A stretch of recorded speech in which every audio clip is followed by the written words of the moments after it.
pray for the families of all the victims of the terrible attacks that took place on 9/11 and all the people who were negatively impacted due to ramifications of what took place on 9/11.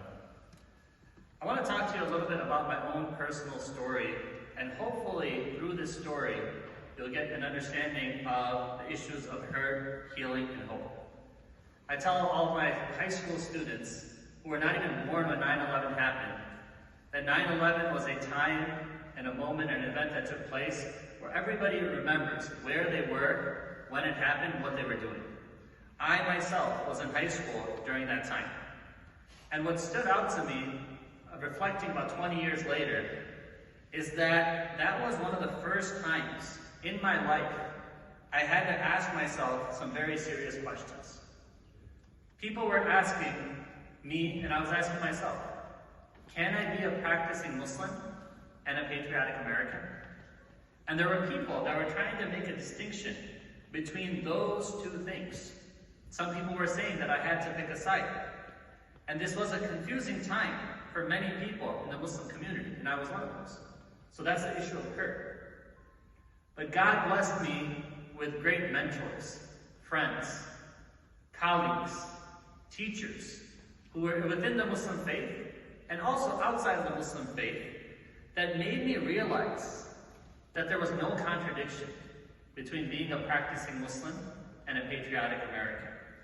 Anyone trying to make that divide was doing a disservice to the religion and the values of this great nation.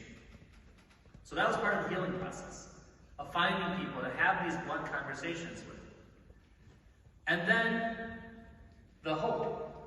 At that time I decided, I was about 17 years old at that time, that I want to go into Islamic studies and pursue being an imam. Because there were people that were misrepresenting my faith and misrepresenting some of the things that had happened, and as a result, a lot of ignorance and hate was being spread towards Islam and Muslims. And I knew in my heart of hearts that Islam was a beautiful religion that called towards unity, peace, and justice. So this eventually caused me to pursue Islamic studies and become an imam, so that I could help people understand the beautiful teachings of Islam in a way that was inclusive and to bring people together rather than divide people in communities.